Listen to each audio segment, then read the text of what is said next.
सब बैठे हैं, तशरीफ रखें। लूका की अंजील उसका 6 बाब बड़ा मशहूर कलाम का हिस्सा है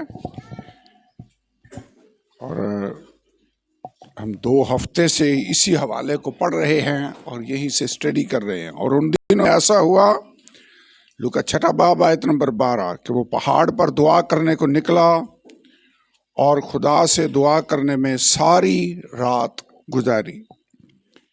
जब दिन हुआ तो उसने अपने शागिर्दों को पास बुलाकर उनमें से 12 चुन लिए और उनको रसूल का लक़ब दिया, यानी शमाउन, जिसका नाम उसने पतरस भी रखा, और उसका भाई इंद्रियास और याकूब और यूहन्ना और फिलिप्पुस और बरतुलमाई और मत्ती और तूमा और हल्फई का बेटा याकूब और शमाउन जो जेलोतियस कहलाता है, और याकूब का बेटा यहूदा और यहूदा इस्करियोती जो उसके पकड़वाने वाला हुआ।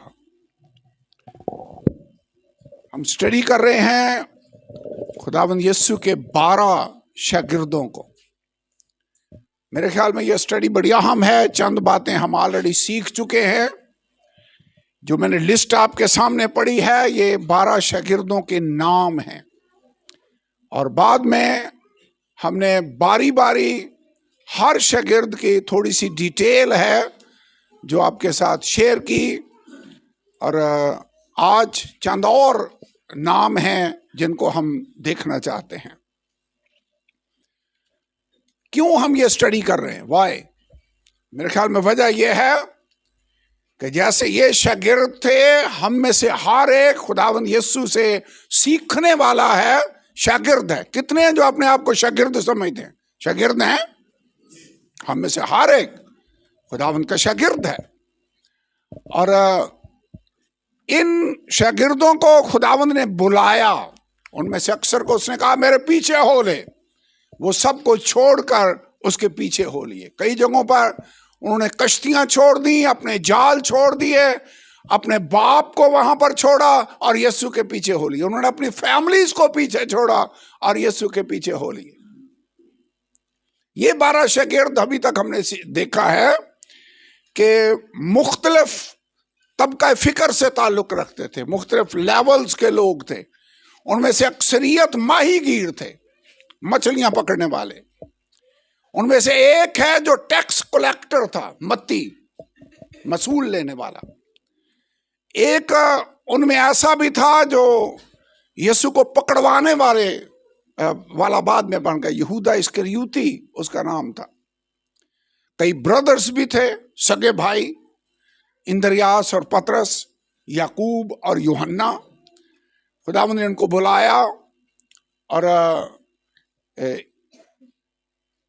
ये मुख्तलिफ किस्म के लोग हैं, लेकिन ये याद रखें कि ये आम लोग थे। खुदावंद ने इनको लिया, उनके साथ टाइम स्पेंड किया, उनकी तरबियत की, और उसके बाद यही वो ग्रुप था जो कलीसिया की बुनियाद बना, और उस वक्त की दुनिया को इन्होंने हला कर रख दिया।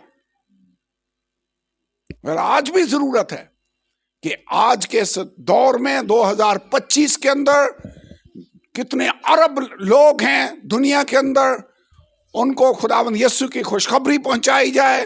दुनिया जाने कि कलीसिया क्या है, खुदावंद यीशु कौन है। और ये फिर ही हो सकता है अगर इन शागिर्दों की तरह खुदावंद आज भी ऐसे मर्दों खवातीन ले, उनको बदले, और फिर जब वो निकले तो दुनिया जाने कि ये कलीसिया के लोग हैं। अगर खुदा इन लोगों को इस्तेमाल कर सकता है अपने काम के लिए, तो खुदा मुझे और आपको भी इस्तेमाल कर सकता है और करना चाहता है। यह है स्टडी का मकसद। क्यों ये स्टडी हम कर रहे हैं? मेरे ख्याल में खुदा सब कुछ कर सकता है तन्हा। वो इतना पावरफुल खुदा है। उसने कहा मैं अकेला ही आसमानों को तानता हूं, मेरे सिवा कौन खुदा है, कौन मेरा मददगार हुआ। लेकिन फिर भी खुदा का शुक्र हो कि वो अपने काम में हमें शरीक करता है। सो मेरे ख्याल में हमारे लिए ये बड़े एजाज की बात है कि खुदा हमसे कोई काम ले और हमें इस्तेमाल करे। ये बड़े एजाज की बात है। खुदा को हमारी जरूरत नहीं है, वैसे वो कर सकता है सब कुछ। वो हमारा मोहताज है? नो, वो अकेला सब कुछ कर सकता है, लेकिन फिर भी वो अगर हमें ले अपनी खिदमत के लिए इस्तेमाल करे तो मेरे ख्याल में ये बड़े एजाज की बात है। इसको लाइट ना लें। एक दफा खुदा ने, मूसा ने लावियों से कहा, बनी लावी को, उसने कहा, लावियों, क्या ये तुमको छोटी बात दिखाई देती है कि खुदा ने तुम्हें चुना है कि तुम उसके हजूर खड़े होकर उसकी खिदमत कर सको? ये छोटी बात नहीं है। तो अगर खुदा ने आपको मौका दिया है, सलाहियत दी है, तो इसको लाइट ना लें, ना चीज ना समझें, उसकी कदर करें। इसीलिए मैं इस बात पर जोर देना चाहता था कि जो हमारे साज बजाने वाले भाई हैं, ये टाइम पर आए। अगर टाइम पर नहीं आ रहे तो इसका मतलब यह है कि जो तोहफा खुदा ने गिफ्ट उनको दिया है वो उसकी इतनी अहमियत नहीं समझते कि खैर चले ही जाएंगे। नो, अगर आप किसी बात को अहम समझते हैं तो फिर आप उसके लिए टाइम भी निकालते हैं और जाएंगे भी। अगर दुआया मीटिंग अहम है तो फिर आप टाइम निकाल कर वहां जाएंगे।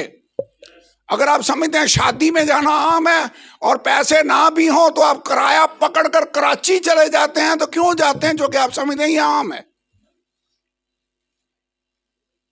अगर खुदा ने आपको खिदमत के लिए मौका दिया है तो मेरे ख्याल में ये बड़े एजाज की बात है, इसको छोटा ना लें। ऐ लावियों, क्या ये तुमको हल्की सी बात लगती है कि खुदा ने तुम्हें अपनी खिदमत के लिए बुलाया है? This is not something light. ये बड़ी अहम बात है, इसलिए हमें इसकी कदर करना होगी। इन शागिर्दों में से 3 ऐसे शागिर्द थे, पतरस, याकूब और यूहन्ना, जिनको बहुत से ऐसे मौके आए जब बाकियों को नहीं, इन तीनों को लेकर खुदावंद गया। पहाड़ पर जब दुआ कर रहा था उसकी सूरत तब्दील हो गई। वो जलाल खुदा का बाकी सब ने नहीं देखा, इन तीनों ने देखा। और पतरस बाद में उस अपने खत में उसका जिक्र भी करता है कि हमने जलाल में से ये आवाज आती सुनी, ये मेरा प्यारा बेटा है जिससे मैं खुश हूं। गतसमनी बाग में ये तीनों साथ हैं जो आगे गए हैं, और यीशु ने कहा मेरे साथ जागो और दुआ करो। यार की बेटी को जिंदा करना है, बाकी सबको निकाल दिया, ये तीनों साथ हैं। क्या साबित होता है?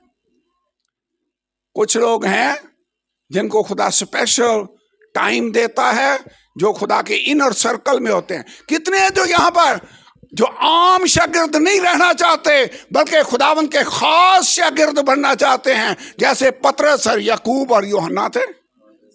बनना चाहते हैं खास। ये स्टडी का मकसद ही ये है कि हम इन 12 शागिर्दों की तरह के बन जाएं। ये अहम है।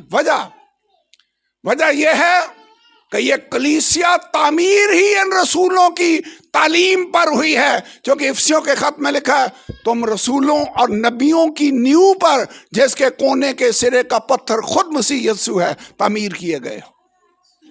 इनको स्टडी करना लाजमी है, इनकी टीचिंग को पढ़ना लाजमी है, क्योंकि हमारी बुनियाद ही ये है। आपको पता है नया यरूशलेम जो आसमान से उतरने वाला है, उसकी 12 बुनियादें हैं, और उन 12 बुनियादों पर बर्रा के 12 रसूलों के नाम लिखे हुए। याद आया? फिर हमने पतरस की जिंदगी को थोड़ा डिटेल में देखा। पतरस जिसको चाबियां दी गई, पतरस जिसको कहा गया जो तू जमीन पर बांधेगा वो आसमान पर बंधेगा, और जो तू खोलेगा वो आसमान पर खुलेगा। और याद रखें, ये वादा सिर्फ पतरस के लिए नहीं है, ये कलीसिया के साथ खुदा का प्रॉमिस है। पतरस और कोई नहीं पानी पर चला, पतरस पानी पर चलने लगा। पतरस स्पोक्समैन है, नुमाइंदा है। और अमाल की किताब में पतरस ही है जो हर जगह हमें कलाम करते हुए नजर आ रहा है। खुदा का शुक्र हो, खुदा अपने लोगों को अपने जलाल के लिए इस्तेमाल करता है। आज मैं थोड़ा सा आगे बढ़ना चाहता हूं। पतरस का एक भाई था जिसका नाम था इंद्रियास। आपको पता है पतरस को मसीह का पता नहीं था, इंद्रियास था जो उसको यीशु के पास लेकर आया। आइए हवाला पढ़ें। सबसे पहला शागिर्द जिसका मैं आज जिक्र करना चाहता हूं वो है इंद्रियास। अंग्रेजी में इसको कहते हैं एंड्रयू। इंद्रियास को इंग्लिश में क्या कहते हैं? ये मेरा बताने का मतलब है कि आपकी इंग्लिश नाम भी आपको पता हो कि एंड्रयू। पतरस को कहते हैं पीटर, ठीक है, ये तो सबको पता है। पीटर जॉन तो अक्सर लोग नाम रखते हैं, लेकिन इंद्रियास का मतलब है एंड्रयू। यूहन्ना पहला बाब आयत नंबर 35। दूसरे दिन फिर यूहन्ना और उसके शागिर्दों में से 2 शख्स खड़े थे। यूहन्ना बपतिस्मा देने वाला है, साथ उसके 2 शागिर्द भी खड़े हैं। उसने यीशु पर जो जा रहा था निगाह करके कहा, देखो ये खुदा का बर्रा है। यूहन्ना ने किसकी गवाही दी? यीशु की। वैसे यूहन्ना का मिशन ही ये था कि लोगों को मसीह के साथ मुतारफ करवाए। वो अपना जाहो जलाल नहीं मांगता। उसने कहा जरूर है कि वो बढ़े और मैं घटूं। जिसकी दुल्हन है वो दूल्हा है, मैं तो दूल्हे का दोस्त हूं। मैं उसको दुनिया के सामने मुतारफ करवाने वाला हूं। मैं तो बियाबान में पुकारने वाले की आवाज हूं, खुदावंद की राह तैयार करो, उसके रास्ते सीधे बनाओ। जो आने वाला है मैं तो उसके आगे आगे रास्ता तैयार करने वाला हूं। वो अपना मिशन जानता था। तो उसने किसको जलाल दिया? यीशु को। लोगों की तवज्जो किस तरह मबजूल करवाई? यीशु के। देखो ये खुदा का बर्रा है जो दुनिया का गुनाह उठा ले जाता है। वैसे हमें अपनी मुनादी और अपनी जिंदगी में किसको जलाल देना चाहिए? अपनी तरफ ना लोगों को अट्रैक्ट करें। फायदा पता क्या होगा? जब आप नहीं होंगे, लोग यीशु के साथ अगर जुड़ गए तो फिर भी वफादार रहेंगे। जो अपनी पर्सनैलिटी के गिर्द लोगों को जमा रखते हैं, वो लीडर गया तो बंदे भी गए। मैं चाहता हूं जब मैं ना रहूं आप फिर भी खुदा के साथ कायम रहें, क्योंकि हम खुदावंद यीशु के साथ जुड़ने वाले बनना चाहते हैं। यीशु तू हमारा जलाली बादशाह है। जलाल का बादशाह कौन है? किसको जलाल देना चाहिए? और पतरस यूहन्ना बपतिस्मा देने वाला हमेशा यीशु को सरफराज करता है। उसने कहा देखो ये खुदा का बर्रा है। और 2 उसके शागिर्द पास खड़े थे। लिखा वो दोनों शागिर्द उसको ये कहते सुनकर यीशु के पीछे हो लिए। लो चर्च ही चेंज हो गया। शागिर्द किसके हैं? यूहन्ना के। यूहन्ना को छोड़कर किसके अब शागिर्द बन गए? वैसे हमारे जैसा होता तो कहता मेरा तो चंदा गया, 2 बंदे चले गए, कम हो गए हैं। ये मुझे तो शायद ये कहना महंगा ही पड़ गया। लेकिन उसका मिशन ही ये था, मैं घटूं और वो बढ़े। हमने खुदा को जलाल देना है। लोग यीशु के पास रहने चाहिए। 2 शागिर्द जो उसको कहते सुनकर उसको छोड़कर यीशु के पीछे, यीशु ने फिर कर उन्हें अपने पीछे आते देखकर उनसे कहा तुम क्या ढूंढते हो? यीशु ने कहा की लब रहे हो? मेरे पीछे आ रहे हो? क्या तलाश कर रहे हो? क्या ढूंढ रहे हो? उन्होंने उससे कहा रब्बी है उस्ताद तू कहां रहता है? हम तेरी रिहाइश देखना चाहते हैं। तू रहता कहां? हम तेरे शागिर्द बनना चाहते हैं। उसने उनसे कहा चलो देख लोगे। बस उन्होंने आकर उसके रहने की जगह देखी और उस रोज उसके साथ रहे। और ये 10वें घंटे के करीब था। उन दोनों में से जो यूहन्ना की बात सुनकर यीशु के पीछे हो लिए थे, एक शमौन पतरस का भाई इंद्रियास था। 2 शागिर्द थे जिन्होंने यूहन्ना की गवाही सुनी, यूहन्ना को छोड़ा, यीशु के शागिर्द बन गए। उन दोनों में से एक बंदे का नाम क्या था? एंड्रयू, इंद्रियास। और बाइबल में लिखा है उसकी मुलाकात, उससे समझ आ गई कि यह है खुदा का बर्रा जिसके बारे में कुर्बानियां सारी इसी के बारे में बयान कर रही हैं। जो बर्रा हाबल ने पेश किया वो तो इसी बर्रे को पेश किया जा रहा है। जो फसा का बर्रा था, वो जिसकी तस्वीर था, वो बर्रा तो यह है खुदा का बर्रा। उसे समझ आ गई कि यीशु वो है जो पेशन गोइयों की तकमील है। यह है वो हस्ती जो आने वाली थी, वो आ चुकी है। उससे जब समझ आ गई कि यीशु कौन है, तो 31वीं आयत में लिखा हुआ है, 41वीं आयत में, उसने पहले अपने सगे भाई शमौन से मिलकर उससे कहा हमको ख्रिस्तुस यानी मसीह मिल गया। हाँ, मसीह हमें मिल गया। वैसे कितनी देर से वेट कर रहे थे आने वाले मसीह का। आज इंद्रियास कहता है पतरस को, वो हस्ती हमें मिल गई है जो आने वाली थी, जिसका हम वेट कर रहे थे, वो हमको मिल गया है। और वो उसे यीशु के पास लेकर आ गया। कहने लगा, ये है जिसका हम वेट कर रहे थे, यीशु मिल गया है। और बाइबल के अंदर लिखा है, यीशु ने उस पर निगाह करके कहा, तू यूहन्ना का बेटा शमाऊन है, तू कैफा यानी पतरस कहलाएगा। ये एक बंदे को यीशु के पास लेकर आया, किसको? अपने भाई को। वैसे आपको नजात की समझ आ जाए तो अपने भाइयों बहनों को बताना चाहिए, उनको यीशु के पास लाना चाहिए, उनके लिए दुआ करनी चाहिए, उनको चर्च लेकर आना चाहिए, उनको यीशु के बारे में बताना चाहिए। नमूना हमारे सामने है। उसने पहले अपने सगे भाई पतरस यूहन्ना को मिलकर कहा, हमको यीशु मिल गया, क्रिस्तस यानी मसीह मिल गया। उसे यीशु के पास लाया। यीशु ने उस पर निगाह की, उसको देखा, और यीशु ने कहा, तू है कौन? यूहन्ना का बेटा शमाऊन है। वैसे उसका असली नाम था शमाऊन। शमाऊन का मतलब है खुदा ने सुन लिया। लेकिन यीशु ने कहा, तू कैफा यानी पतरस कहलाएगा। वैसे खुदा ने उसका नाम तब्दील कर दिया। पतरस का मतलब था पत्थर, चट्टान, रॉक। मैं तुझे चट्टान की तरह स्ट्रांग देखना चाहता हूं। वैसे आपने कभी दुआ की है, खुदावन तेरा मेरे लिए मकसद क्या है, तू मुझे क्या बनाना चाहता है? खुदा हम में से हर एक को जो अब हम हैं वो ही नहीं रहने देना चाहता, वो हमें ढालना चाहता है, वो हमें बदलना चाहता है। जैसे कुम्हार जो मिट्टी उसके हाथों में है, उससे जो बर्तन बनाना चाहता है उसके जेन में होता है कि मैंने कैसा बर्तन इससे बनाना है। हम ऐसी मिट्टी बन जाएं जो खुदावन से कहें, खुदावन तू मुझे क्या बनाना चाहता है? मैं ढलने के लिए, तश्कील पाने के लिए, बदलने के लिए तैयार हूं। खुदावन तेरी मर्जी मेरी जिंदगी में पूरी हो।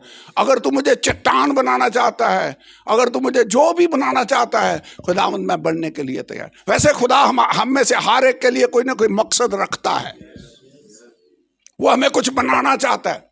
वो खुदा जो इब्राहिम को इब्राहिम बनाना चाहता था। इब्राहिम का मतलब था एग्जाल्टेड फादर। इब्राहिम का मतलब है कौमों का बाप।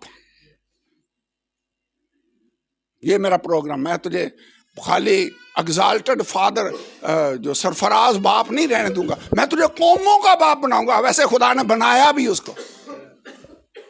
सारी को उसने कहा तू सारा अब कहलाएगी। याकूब को उसने कहा मैं तुझे याकूब धोखेबाज नहीं रहने देना चाहता, मैं तुझे इसराइल शहजादा प्रिंस विद गॉड बनाना चाहता हूं। तूने जोर आजमाई की और गालिब आया। साउल को खुदा पौलुस बनाना चाहता है। आज दुआ करें, खुदावंद तू मुझे क्या बनाना चाहता है? मेरा तूने क्या नाम रखा है? तेरा मंसूबा मेरे लिए क्या है? तू शमाऊन का बेटा शमाऊन है, तू पतरस कहलाएगा, तू चट्टान कहलाएगा। आगे बढ़ते हैं। दूसरे दिन यीशु ने गलील में जाना चाहा और फिलिप्पस से मिलकर कहा मेरे पीछे हो ले। ही फाउंड फिलिप्पस, ऐसे जैसे खुदा ढूंढ रहा है उसको। उसने उसको देखा, उसको मिला और उसे कहा मेरे पीछे हो ले। अब इंद्रियास यीशु के पास पतरस को लेकर आया। फिलिप्पस को खुद खुदावंद यीशु ने ढूंढा। वैसे फिलिप्पस खास बंदा है। तो फिलिप्पस इंद्रियास और पतरस के शहर बैतसैदा का बाशिंदा था। ये रहने वाले कहाँ के हैं? बैतसैदा के। ये दोनों भाई और फिलिप्पस एक ही शहर के रहने वाले हैं, जिसका मतलब है एक दूसरे को जानते हैं। उसने उससे कहा, फिलिप्पस ने नतनएल से मिलकर उससे कहा जिसका जिक्र मूसा ने तौरेत में और नबियों ने किया, वो हमको मिल गया, वो यूसुफ का बेटा यीशु नासरी है। अब वो नतनएल के पास गया। अब देखें, इंद्रियास को यीशु मिलता है, वो अपने भाई को लेकर आता है। फिलिप्पस को यीशु से की मुलाकात हो गई, वो जल्दी से गया और नतनएल को यीशु के पास लेकर आया। वैसे हमें अपने जानने वालों को, अजीजों को मसीह के साथ मुतारफ करवाना चाहिए। नमूना तो हमें बाइबल में यही मिलता है। खुदा का शुक्र हो, यहाँ कई ऐसे लोग बैठे हैं, बहुत सारे, जैसे भाई जॉर्ज और भाई जेम्स चर्च में आते थे। इन्होंने अपने बच्चों को, अजीजों को, आज उनकी पूरी फैमिली चर्च के अंदर है। और जब इनकी कोई शादी हो, कोई मौत हो जाए, ये ना आए तो आधा चर्च खाली होता है। भाई शरीफ, उसकी फैमिली, यानी वैसे हम इस पर ऑलरेडी अमल कर रहे हैं।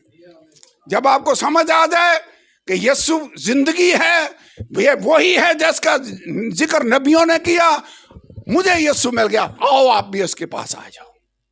यह है गवाही, यह है रूहों को यीशु के लिए जीतना। तो एनीवे, नतनएल ने उससे कहा, क्या नासरत से कोई अच्छी चीज निकल सकती है? अब नासरत भी साथ का गांव था और बैतसैदा का ये रहने वाले हैं। वो जानते थे कि नासरत कोई इतना तो पॉपुलर नहीं है, इतना अहम गांव शहर भी नहीं है। वहां से क्या एक्सपेक्ट किया जा सकता कि दुनिया का नजात दहिंदा मसीहा नासरत से आ गया? उसने कहा, उसे ये बात इतनी अपील नहीं की। उसने कहा नासरत से क्या आ सकता है, नासरत से कोई अच्छी चीज निकल सकती है? फिलिप्पस ने कहा चल कर देख ले। फिलिप्पस ने कहा खुद तजर्बा कर ले, तू खुद मिल कर देख ले, तुझे समझ आ जाएगी कि अच्छी चीज निकल सकती है या नहीं। है वो नासरत से ही, लेकिन ये वही हस्ती है जिसका जिक्र नबियों ने किया हुआ है, वो हमको मिल गया है। वो यूसुफ का बेटा है, यीशु नासरी है, वही है। उसने कहा चल कर देख ले। वैसे आप यीशु के बारे में लोगों को बताएं, अगर उनको यकीन ना आए तो उन्हें कहें आप भी उसको मिलकर देख लें, आपको समझ आ जाएगी कि वो कैसा है। चल कर देख ले। वैसे सभा की मलका ने यीशु के बारे में सुना था, जब आकर देखा और मिली उसको और मुश्किल सवालों से उसको आजमाया, उसकी शान और शौकत देखी, वो सीढ़ी देखी जैसे वो खुदा के घर को जाता था, कहने लगी तेरा जाहो जलाल तो कहीं ज्यादा है, मुझे तो आधा भी नहीं बताया गया था। और वो कहती मुबारक है तेरे ये नौकर जिन्हें तेरे हजूर खड़े होकर तेरी बातें सुनने का मौका मिलता है। लोगों को कहे खुद चल कर देख लो। फिलिप्पस ने क्या कहा? क्या कहा? चल कर देख ले, खुद तजर्बा कर ले। इसीलिए तो बाइबल के अंदर लिखा है खुदा की मर्जी तजर्बा से मालूम करते रहो। कितने जन को तजर्बा हुआ है? खुदा का तजर्बा है या सुनी सुनाई बात पर ही यकीन करते हैं? हमने खुद उसकी हजूरी को फील किया है, हम उसकी हजूरी को महसूस कर सकते हैं। अब ये किसी के कहने पर नहीं, वो सामरिया के लोगों ने भी सामरिया औरत से कहा, उन्होंने कहा तेरे कहने से नहीं, हमने खुद भी देख लिया कि यही यीशु है। हालेलुया। तो लिखा हुआ नतनएल ने वो उसे यीशु के पास ले गया। यीशु ने नतनएल को अपनी तरफ आते देखकर उसके हक में कहा, देखो ये फिल हकीकत इस्राएली है, इसमें मकर नहीं। वैसे ये कैसी बड़ी गवाही है जो वो हस्ती गवाही दे रही है कि ये हकीकी इस्राएली है, इसमें मकर नहीं है।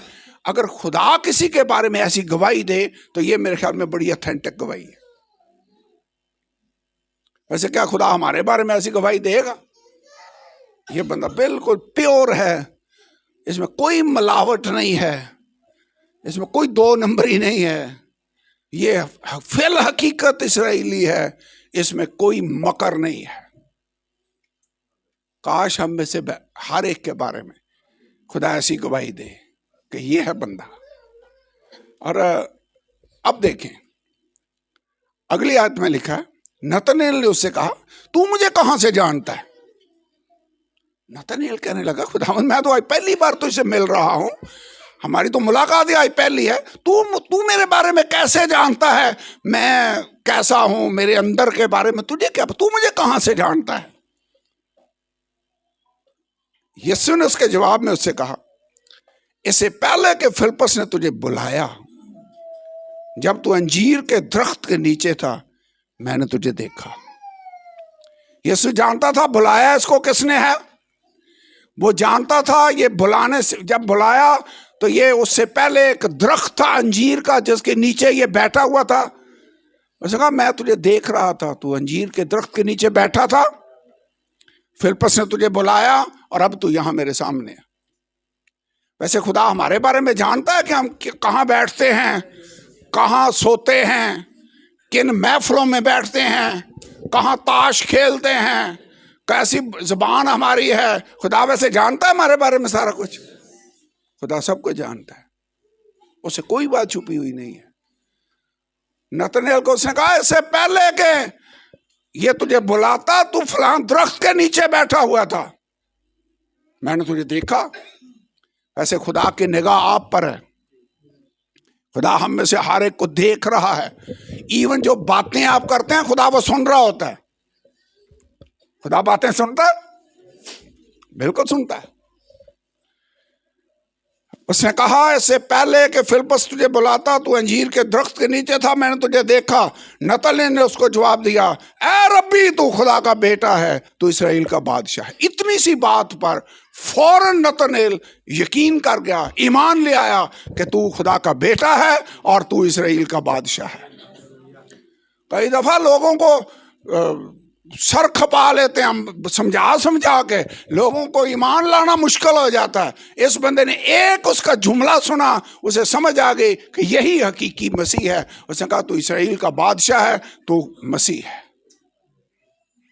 वैसे हमें जल्दी ईमान लाने वाले बनना चाहिए या ढीठ से होने चाहिए कि जिन पर असर ही कोई ना हो, जिनको समझ ही ना आए, जिनको समझा के पादरी साहब थक जाए, उसके खाने में ही ना बात जाए।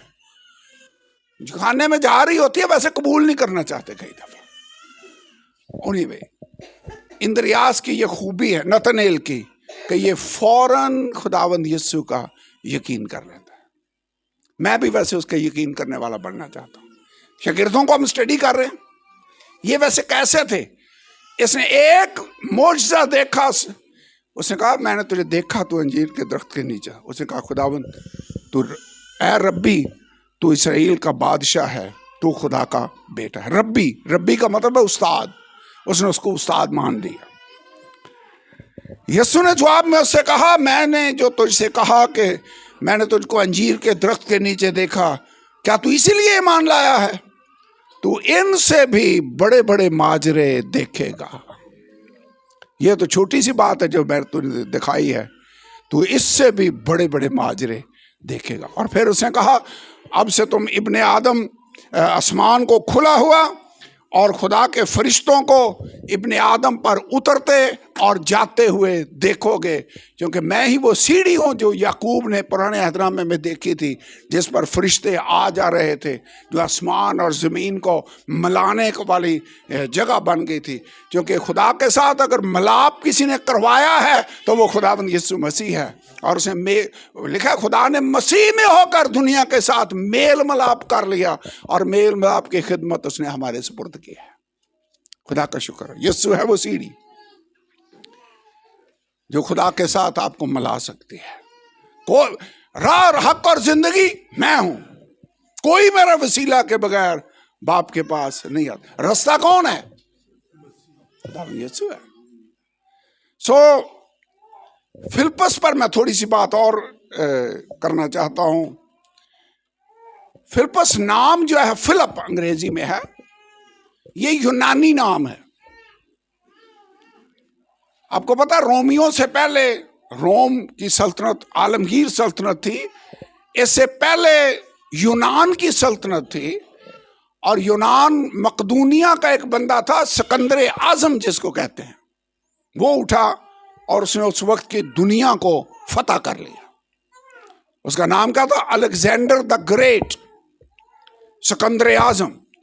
सिकंदर आजम यहां तक भी आया, पाकिस्तान तक भी, इंडिया था उस वक्त, यहां तक भी वो आया।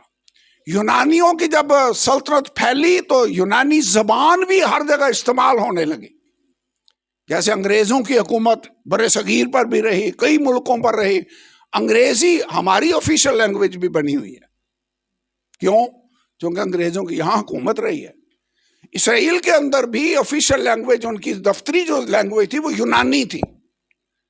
अब समझ आई न्यायनामा यूनानी जबान में क्यों लिखा हुआ है? That is why. अब फिलिपस का जो फिलिप जो नाम है ये यूनानी नाम है। मैं सोचा था यीशु का शागिर्द है, नाम यूनानियों वाला रखा हुआ है, खुदावंद ने उसको बुला लिया। मैं अपने नाम के बारे में गौर कर रहा था, खालिद नाम जो है ये मुसलमानों वाला नाम है इस्लामी नाम नहीं है। कितने जिनके नाम इस्लामी हैं? सारे नहीं। वजह पता क्या है? जिस मुआशरे में आप रहते हैं, जिस माहौल में आप रहते हैं, उसका असर तो होगा। ये जो फिलिपस है ये यूनानी नाम है, और इसके नाम के मानी में ढूंढ रहा था लवर ऑफ हॉर्सेस, घोड़ों से मोहब्बत करने वाला, घोड़ों को ये पसंद करता होगा। फराउन को भी घोड़े पसंद थे, वैसे सुलेमान को भी। सुलेमान ने मिस्र से घोड़े मंगवाए। कई लोग हैं जिनको घोड़े पसंद है, मुझे वैसे नहीं पसंद घोड़े, मुझे ज्यादा जानवर पसंद है ही नहीं लेकिन यह है कि ये लवर ऑफ हॉर्सेस है। लेकिन ये बात मानी नहीं रखती।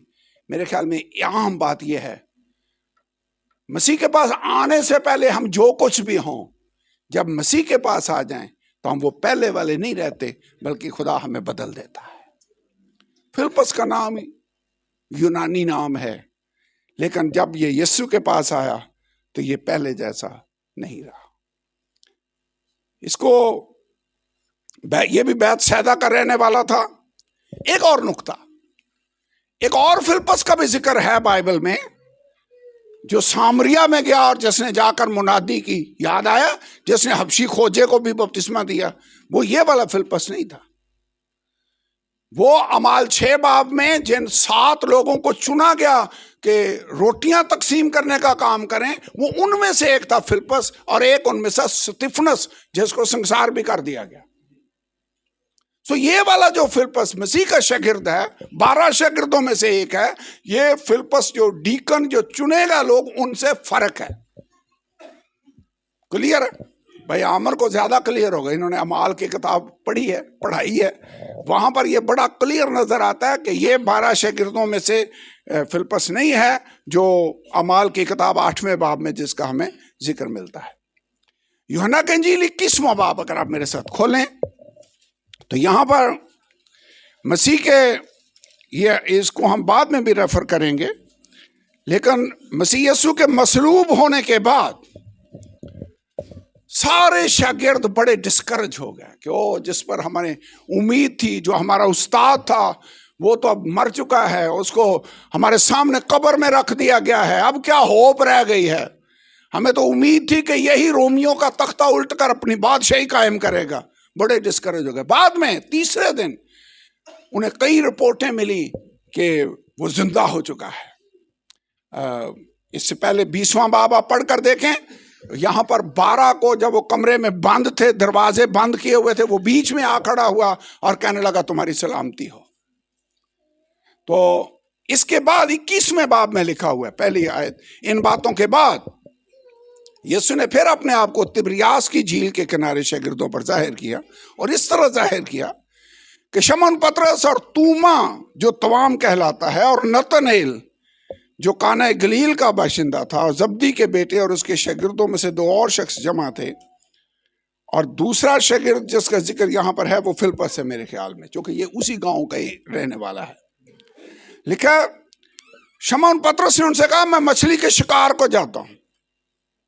उन्होंने से कहा हम भी तेरे साथ चलते हैं। अब इन्होंने क्या छोड़ा था जब ये यीशु के पीछे चलना शुरू हुए? मछलियां पकड़ने वाला काम छोड़ दिया। अब जब इतनी देर फॉलो करने के बाद अब वो मसलूब हो गया है, इन्होंने सोचा शायद अब वक्त आ गया है कि हम वापस अपने पुराने प्रोफेशन में ही चले जाएं। पतरस कहने लगा मैं तो जा रहा हूं मछली का शिकार पकड़ने। वैसे पतरस लीडर है, लगता है जैसे लीडरशिप की क्वालिटीज इसके अंदर हैं। कहने लगा मैं मछली के शिकार को जाता हूं। बाकी भी 6 तैयार हो गए कि चलो हम भी चलते हैं हम भी तेरे साथ चलते हैं। वैसे स्टार्ट करने वाला काम कोई एक आधा ही होता है, इसी को लीडर कहते हैं। ये उसके साथ चले गए, उन्होंने कहा हम भी तेरे साथ चलते हैं। वो निकल कर कश्ती पर सवार हुए, मगर उस रात कुछ ना पकड़ा। वैसे इससे पहले भी ऐसे हुआ, सारी रात कोशिश करते रहे, एक भी मछली हाथ नहीं आई। पता नहीं आपकी क्या पोजीशन है, शायद आप भी पूरी कोशिश कर रहे हैं, काम चल ही नहीं रहा, एक भी मछली नहीं आ रही। एनीवे, लिखा हुआ है वो निकल कर कश्ती पर सवार हुए, मगर उस रात कुछ ना पकड़ा। सुबह होते ही यीशु किनारे पर आ खड़ा हुआ, मगर शागिर्दों ने ना पहचाना कि ये यीशु है। जब सुबह हुई तो यीशु किनारे पर आकर खड़ा हो गया। शागिर्द उसे पहचान ना सके, चूंकि अब वो मुर्दों में से जिंदा हुआ है। वो पहले वाला, जैसे पहले साथ साथ रहता था, वो नहीं है। वो अचानक किनारे पर आकर खड़ा हो गया। शागिर्दों को समझ नहीं आई कि ये यीशु है। यीशु ने उनसे कहा, बच्चों तुम्हारे पास कुछ खाने को है? उन्होंने जवाब दिया, नहीं, मछली कोई नहीं पकड़ी, खाने को क्या होगा। कोई मछली एक जगह पर लिखा, उन्होंने आगे इसी जगह ही लिखा है। उसने उनसे कहा, कश्ती की दाहिनी तरफ जाल डालो तो पकड़ोगे। वैसे एक दफा पहले भी ये मौजज़ा हुआ था, याद है, जब वो उस दिन भी कोई मछली नहीं हाथ आई थी। आपने जिन्होंने मौजज़े सारे पढ़े हैं याद होगा, मछली उस दिन भी कोई नहीं आई। उसने कहा इस तरफ जाल डालो तो बात बनेगी। उन्होंने डाले तो इतनी मछलियां आ गई कि जाल फटने लगे, और फिर दूसरे माहीगीरों को बुलाया, दोनों मछलियां भर गई, दोनों कश्तियां भर गई, इतनी मछलियां आ गई। तो अब वैसे ही खुदावंद फिर करने लगा है। उसने उनसे कहा, दाहिनी तरफ डालो कश्ती की तो जाल डालो तो पकड़ोगे। पास उन्होंने डाला और मछलियां इतनी आ गई कि कसरत से फिर खींच ना सके। इसलिए उस शागिर्द ने, जिससे यीशु मोहब्बत रखता था, पतरस से कहा, यह तो खुदावंद है। यूहन्ना को समझ आ गई। वो कहने लगा, पतरस ये तो मुझे खुदावंद यीशु लगता है, क्योंकि पहले भी उसने इसी तरह कहा था, इस तरफ जाल डालो तो इतनी मछलियां आ गई थी। उस रात भी हमने कुछ नहीं पकड़ा। वैसे कई दफा खुदा मौजज़े रिपीट भी करता है। खाना खिलाने का मौजज़ा भी उसने रिपीट किया, यहाँ पर मछलियां पकड़ने का मौजज़ा भी रिपीट किया। उसने कहा, ये यूहन्ना कहने लगा, पतरस से ये तो खुदावंद है। पर शमौन पतरस ने ये सुन करके खुदावंद है कुर्ता कमर से बांधा, क्योंकि वो नंगा था, और झील में कूद पड़ा। पतरस फिर जज्बाती है, उसे अपना कुर्ता लिया, उसको बांधा और छलांग मार दी कश्ती से कि अगर खुदावंद यीशु है तो मैं जाकर उससे मिलना चाहता हूं। बाकी शागिर्द छोटी कश्तियों पर सवार मछली का जाल खींचते हुए आए, क्योंकि वो किनारे से कुछ दूर ना थे, बल्कि तखमीनन 200 हाथ का फासला था। जिस वक्त किनारे पर उतरे तो उन्होंने कोयलों की आग और उस पर मछली रखी हुई और रोटी देखी। यीशु ने उससे कहा, जो मछलियां तुमने अभी पकड़ी हैं उनमें से कुछ लाओ। शमौन पतरस ने चढ़कर 153 बड़ी मछलियों से भरा हुआ जाल किनारे पर खींचा, मगर बावजूद मछलियों की कसरत के सबब से जाल ना पटा। जाल में कितनी मछलियां आ गई? कहिए, कितने दिनों मछलियां पकड़ने का भी शौक है, पकड़ी हैं कभी? वैसे जाल में 153 बड़ी मछलियां आ जाएं, कैसा होगा? आजकल के हिसाब से तो मछलियां महंगी बड़ी हैं। एक एक मछली कितने की होगी? 2-2 हजार की। और 153 मछलियां कितने की हो जाएंगी? 2-2 हजार की। 2000 को 153 से ज़रब आप खुद देते रहे, मैं नहीं दे सकता, ठीक है? तो कहने का मेरा मतलब यह है, खुदा जब मौजज़ा करे तो वो बेशुमार बरकत हमें दे सकता है। दे सकता कि नहीं दे सकता? 153 बड़ी मछलियां आ गई, लेकिन ये उनमें शामिल था 12 में से जो 7 माहीगीर थे, ये भी उनमें शामिल था।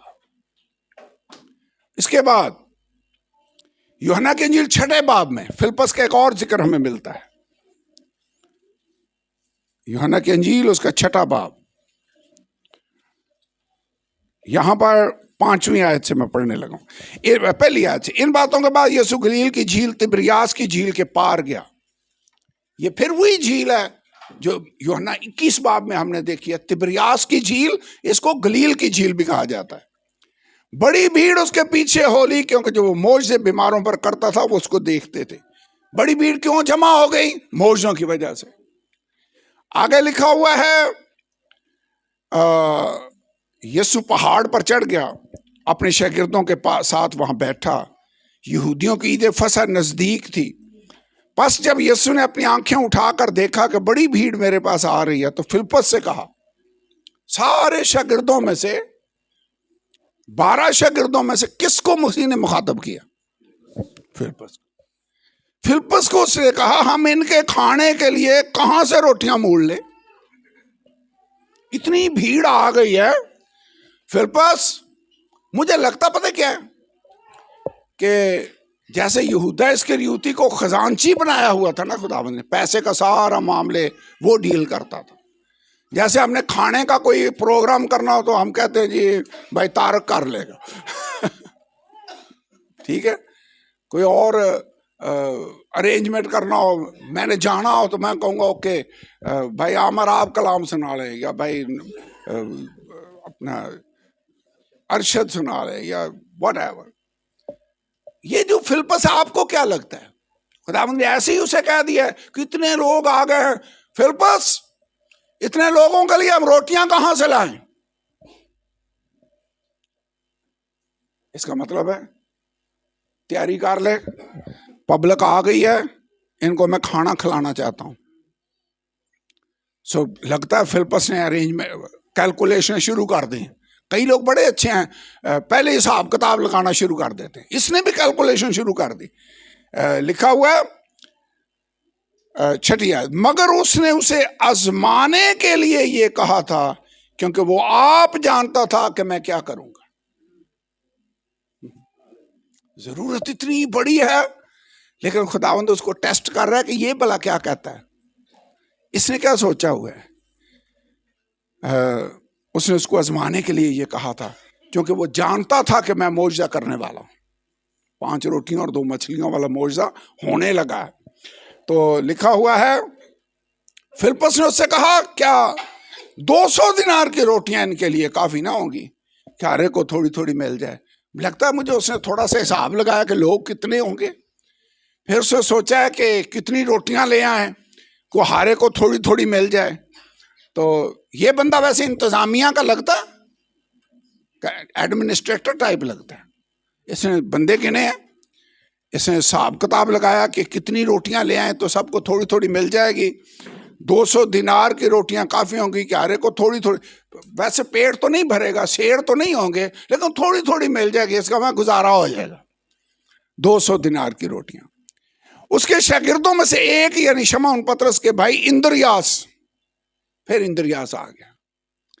फिलिप्पस और इंद्रियास आया। उसने कहा, यहां एक लड़का है जिसके पास जौ की 5 रोटियां और 2 मछलियां हैं, मगर इतने लोगों में ये क्या है? लोग ज्यादा हैं। एक लड़का तो है इधर जिसके वो कपड़े में, टिफिन तो नहीं होते थे उस जमाने में, लोग कपड़े में वो क्या पोने में ही बांध कर लेकर जाते थे। माँ ने बांध दी होगी रोटी कि ये मछली और रोटी है, दोपहर को खा लेना जब भूख लगे। तो 5 रोटियां हैं, 2 मछलियां हैं इसके पास। और इंद्रियास को कहीं से समझ सुराग मिल गया कि एक लड़का है जिसके पास 5 रोटियां और 2 मछलियां हैं। अब ये लड़का देखें कितना अच्छा लड़का है। वो घर से लंच अपने लिए लेकर आया है, लेकिन जब जरूरत पेश आई तो उसने वो खाना खुदावंद यीशु के हवाले कर दिया। खुदावंद ने उसी खाने को लिया, बरकत दी, इतने लोगों को देता गया, शागिर्दों को दी, शागिर्द आगे लोगों को देते गए, सब खाकर शेर हो गए। और जो बच गए टुकड़े, उनसे 12 टोकरे उन्होंने भरकर उठाए। ऐसे ही लिखा बाइबल में। वैसे हमारे सामने जब मुश्किल आ जाए तो खुदा हमारा रिएक्शन देखना चाहता है कि हम क्या सोचते हैं कि ये कैसे मसला हल होगा। हमारे ईमान का टेस्ट हो रहा होता है। बाइबल में लिखा है, उसने ये पूछा उससे तो उसको आजमाने के लिए पूछा, लेकिन वो आप जानता था कि मैं क्या करने वाला हूं। मेरे ख्याल में हमें दुआ करनी चाहिए, खुदावंद ये मुश्किल आ गई है, जो तू करना चाहता है तू कर, मेरे पास तो इसका हल नहीं है, मैं तो कमजोर हूं, मैं इतने लोगों को कैसे खाना खिला सकता हूं। खुदावंद के सामने कोई काम मुश्किल नहीं। हमारे लिए मुश्किल हो सकता है। अगर आपके सामने ऐसी सिचुएशन आ जाए जिसका कोई हल ना निकल रहा हो, तो आइए उसे खुदावंद यीशु के हवाले कर दें। वो वैसे हल कर सकता है। वो हमें देख रहा होता है कि ये क्या सोचते हैं कि कैसे हल हो सकता है। मेरे ख्याल में पता अच्छा तरीका क्या है, खुदावंद पर छोड़ दें। खुदावंद तू कर सकता है, तू ही कर। खुदावंद ने एक दफा हिजकिय्याह नबी को हड्डियों की वादी में पहुंचाया। हड्डियां सूखी हुई बड़ी बकसरत फिर पड़ी हैं। कहा है आदमजाद, क्या ये हड्डियां जिंदा हो सकती हैं? वैसे मुश्किल काम नहीं था। हिजकिय्याह ने क्या जवाब दिया? ऐसा कहा, खुदावंद तू जानता है, ऐसा तू कर सकता है। वैसे मुझे नहीं पता यहां बैठे हुए कौन कौन से भाई बहने हैं जिनके सामने ऐसी प्रॉब्लम आ गई है जो लगता है हल ही नहीं हो सकती। खुदा कर सकता है। खुदावंद हम उससे तेरे हजूर में लेकर आते हैं। हिजकिय्याह की तरह कहें, खुदावंद तू जानता है। फिलिप्पस की तरह अपनी कैलकुलेशन जरूर करें, लेकिन एंड में कहें, खुदावंद फिर भी ये काम नहीं होगा। वैसे तू करे तो फिर सब शेर हो जाएंगे और बच भी सकता है। खुदावंद तू मौजज़ा रूनुमा कर और बरकत दे। यूहन्ना की इंजील 12वां बाब, एक और जगह पर फिलिप्पस का जिक्र हमें मिलता है। 12वें बाब की 20वीं आयत लिखा है, जो लोग ईद में प्रस्तुत करने आए थे उनमें से बाद यूनानी थे। अब समझ आइए मैंने पहले क्यों बताया था कि फिलिप्पस का नाम यूनानी नाम है। अब लोग आ गए यूनानी, ये यहूदी नहीं है। कौन से हैं? यूनानी थे आए। उन्होंने फिलिप्पस के पास जो बैतसैदा गलील का था आकर दरखास्त की कि जनाब हम यीशु को देखना चाहते हैं। अब लोग आ गए हैं यूनानी। मुझे नहीं पता फिलिप्पस के पास क्यों आए हैं। शायद इसलिए कि ये यूनानी कल्चर से वाकिफ था, शायद ये उनके साथ मेल मिलाप रखता हो, इसका नाम यूनानियों वाला है। ये किसी और शागिर्द के पास नहीं गए, फिलिप्पस के पास गए और कहने लगे कि जनाब हम यीशु को देखना चाहते हैं। वैसे फिलिप्पस की एक खूबी है कि ये लोगों को यीशु के साथ मिलाता है। बाइबल के अंदर लिखा है, फिलिप्पस ने आकर इंद्रियास से कहा। इंद्रियास भी ऐसा ही है। इंद्रियास को भी जब यीशु मिला तो वो अपने भाई को सबसे पहले पतरस को लेकर आया था। अब ये दोनों मिल गए हैं, एक ही रूह के बंदे, फिलिप्पस और इंद्रियास। उसने जाकर इंद्रियास से कहा, फिर इंद्रियास और फिलिप्पस ने आकर यीशु को खबर दी।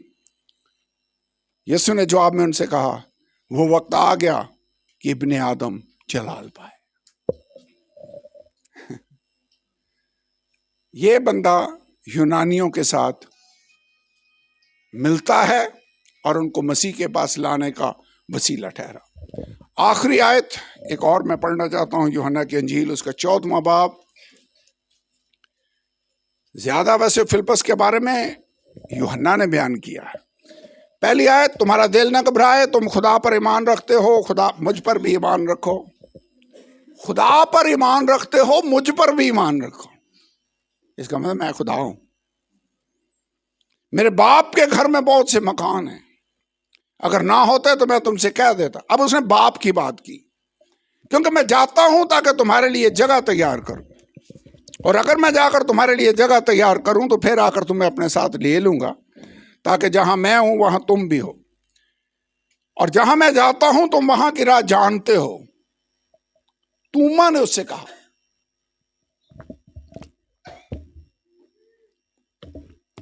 हम समझते हैं तूमा सिर्फ शक करने वाले जगह पर ही मेंशन है। तूमा का और भी रोल है। तूमा ने कहा, ऐ खुदावंद हम नहीं जानते तू कहां जाता है, फिर राह किस तरह जाने? हमें तो यही नहीं पता तू जा किधर रहा है, रास्ते का हमें कैसे पता चलेगा? क्योंकि यीशु ने कहा तुम वहां की राह जानते हो। उसने कहा हमें रास्ते का क्या पता, हमें यही नहीं पता तू जा कहां रहा है। तो यीशु ने उससे कहा, राह और हक और जिंदगी मैं हूं, कोई मेरे वसीला के बगैर बाप के पास नहीं आता। ये जो आयत बड़ी मशहूर है ना, राह और हक और जिंदगी मैं हूं, ये किस शागिर्द को यीशु ने कही? तूमा को। तूमा बड़ा मशहूर बंदा है, वैसे ये बड़ा अहम बंदा है। तो लिखा है कोई मेरे वसीला के बगैर बाप के पास नहीं आता। अगर तुमने मुझे जाना होता तो मेरे बाप को भी जानते, अब उसे जानते हो और देख लिया। यीशु कहने लगा तुम अगर मुझे जानते तो मेरे बाप को भी जानते, अब मेरे बाप को देख भी लिया तुमने और जान गए हो। फिलिप्पस ने उससे कहा, ऐ खुदावन बाप को हमें दिखा, यही हमें काफी है। यीशु ने उससे कहा है, फिलिप्पस मैं इतनी मुद्दत से तुम्हारे साथ हूं, क्या तुम मुझे नहीं जानता? जिसने मुझे देखा उसने बाप को देखा। तू क्यों कर कहता है कि बाप को हमें दिखा? क्या तू यकीन नहीं करता कि मैं बाप में हूं, बाप मुझ में? और ये बातें जो मैं तुमसे कहता हूं अपनी तरफ से नहीं कहता, लेकिन बाप मुझ में रहकर अपने काम करता है। फिलिप्पस ने कहा बाप का तो अक्सर नाम लेता है, बाप का जिक्र करता, हम बाप को देखना चाहते हैं। ये शागिर्द फिलिप्पस, इसको यीशु ने कहा फिलिप्पस तुझे अभी तक समझ नहीं आई कि मैं ही बाप हूं, तू क्यों कहता बाप को मुझे दिखा? क्या तू नहीं जानता बाप मुझ में रहकर अपने काम करता है? तुझे समझ नहीं आई कि मैं और बाप एक हैं? जिसने मुझे देखा उसने बाप को देखा। इसका मतलब मैं ही बाप हूं। खुदा होते हुए वो बाप है, इंसानियत में इंसान होते हुए वो बेटा है, खुदा होते हुए वो बाप है। लेकिन खुदा ने मसीह में होकर दुनिया के साथ मेल मिलाप कर लिया। यीशु में ड्यूअल नेचर है, दोहरी फितरत है, वो खुदा भी है इंसान भी है। खुदा होते हुए वो बाप है, इंसान होते हुए वो बेटा भी है। समझ आ गई है? फिलिप्पस तुझे समझ ही नहीं आई, क्यों कह रहा है बाप को हमें दिखा? मैं ही तो बाप हूं, मुझे देख ले। जिसने मुझे देखा, वैसे कितने जो जानते हैं यीशु बाप है? बाप है। जब उसने कहा मैं तुम्हें यतीम ना छोड़ूंगा, तो यतीम कौन होता है वैसे? जिसका बाप मर जाए वही यतीम होता है ना। उसने कहा मैं तुम्हें नहीं छोड़ूंगा, मैं तुम्हें यतीम ना छोड़ूंगा, इसका मैं तुम्हारे साथ हूं। हमारे लिए एक लड़का तवल्लुद हुआ, हमको एक बेटा बख्शा गया, उसका नाम अजीब मुशीर, आगे क्या लिखा है? खुदाए कादर, अब्दियत का बाप, अंग्रेजी में है एवर लास्टिंग फादर, अब्दी बाप। यीशु बाप है। फिलिप्पस को समझ आ गई, खुदावंद हमें भी समझ दे। फिलिप्पस को तूने समझा दिया कि बाप वही है। यीशु बाप है जो मुजस्सम होकर इस दुनिया में, इब्तिदा में कलाम था, कलाम खुदा के साथ था और कलाम खुदा था और कलाम मुजस्सम हुआ। यीशु बाप है, खुदा है जो मुजस्सम होकर इस दुनिया में आया। इसका मतलब ये शागिर्द इतनी देर उसके साथ रहे, साथ साथ समझ भी रहे हैं। शायद आप भी यहाँ बैठे हैं, आपको सारी बातें समझ नहीं आ रही, नो प्रॉब्लम, शागिर्द भी ऐसे ही थे। लेकिन चाहता मैं ये हूं कि जब खुदावंद हमारे साथ टाइम स्पेंड कर ले, ट्रेनिंग मुकम्मल हो जाए, तो फिर हम इन शागिर्दों की तरह बदल जाना चाहते हैं। आप जानते हैं कौन सी चीज थी जिसने इन शागिर्दों को बदल दिया? ये पहले वाले ना रहे। कौन सी चीज थी जिसने उनको बदल दिया? खुदा की हजूरी, यीशु के साथ रहने की वजह से। इन्होंने यीशु के साथ जो टाइम स्पेंड किया, उसी का असर था कि ये पहले वाले नहीं रहे। एक हवाला मेरे साथ पढ़े, अमाल की किताब,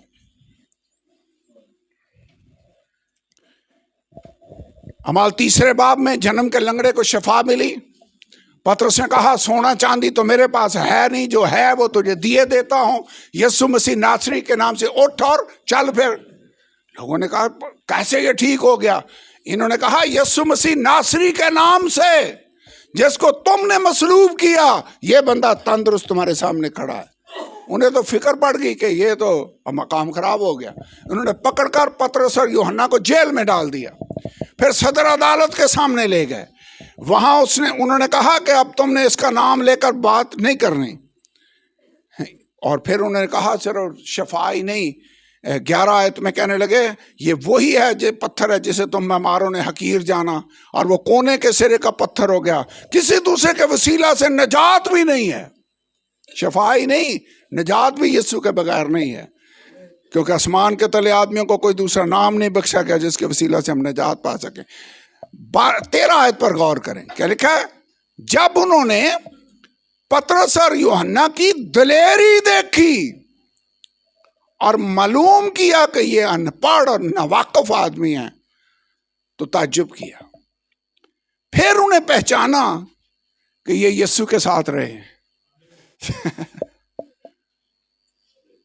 इनको क्या कह रहे हैं? अनपढ़।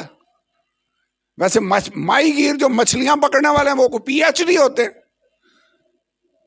ज्यादा पढ़े लिखे होते हैं, मेरे ख्याल में ज्यादा अनपढ़ ही होते हैं। ये भी इनको कह रहे हैं ये अनपढ़ और नावाकिफ, जाहिल, इग्नोरेंट आदमी, ये कैसे ऐसी दिलेरी की बातें कर रहे हैं। और फिर तज्जुब करने लगे। फिर उन्हें समझ आई कि ये तो यीशु के साथ रहे हैं।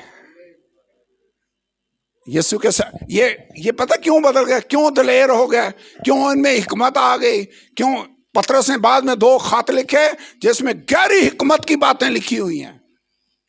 कैसे हो गया? यीशु के साथ रहे। आप ऐसे बदलना चाहते हैं?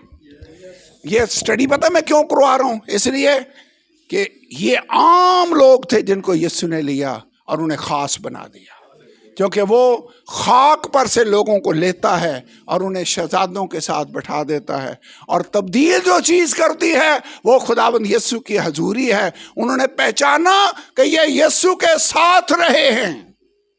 एक जगह अमाल 17 बाब में मैं पढ़ रहा था, ये एक शहर में गए और लोगों ने कहा इन्होंने जिन्होंने जहान को बागी कर दिया वो यहां भी आ गए। कलीसिया के बारे में कह रहे थे, Those who have turned the world upside down, अंग्रेजी में ऐसे लिखा है। वैसे हमारे बारे में भी ऐसे को कहे कि वो जिनको मिले कोई तो लोग बदल जाते हैं, जिन्होंने दुनिया को बदल दिया है, बागी कर दिया, वो यहां भी आ गए हैं। लोगों के अंदर खौफ है, डर है। लेकिन ये होगा कब? जितना ज्यादा टाइम हम यीशु के साथ गुजारेंगे उतना ज्यादा तब्दील होते जाएंगे। शमाउन से पतरस बनना चाहते हैं? यीशु के साथ रहें, उसके पीछे पीछे चलें, उससे सीखें। आप पहले वाले नहीं रहेंगे। अगर कोई मसीह में है तो वो नया मखलूक है, पुरानी चीजें जाती रहीं, देखो वो सब नहीं होगी। खुदा हमें नया बनाना चाहता। आइए खड़े हों, दुआ करें और खुदावन से कहें, खुदावन मैं तेरा शागिर्द बनना चाहता हूं। मैं फिलिप्पस की तरह, इंद्रियास की तरह, तूमा की तरह खुदावन बनना चाहता हूं। Hallelujah, hallelujah. मैं पहले जैसा नहीं रहना चाहता। जो तू मुझे बनाना चाहता है खुदावंद, मैं बनने के लिए तैयार हूं। खुदावंद मैं ढलने के लिए तैयार हूं। तू मुझे कहां लेकर जाना चाहता है, तू मुझे क्या बनाना चाहता है, मैं तेरे पीछे पीछे चलना चाहता हूं। मैं तेरी खिदमत करना चाहता हूं। मैं तुझे सरबुलंद करना चाहता हूं। Hallelujah, hallelujah, hallelujah, hallelujah, hallelujah. सब दुआ करें, खास शागिर्द बन जाएं। Hallelujah.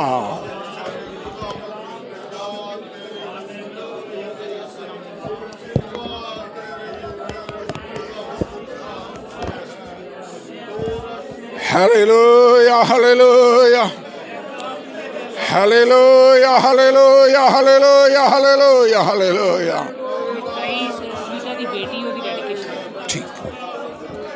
Hallelujah, hallelujah, hallelujah, hallelujah, hallelujah.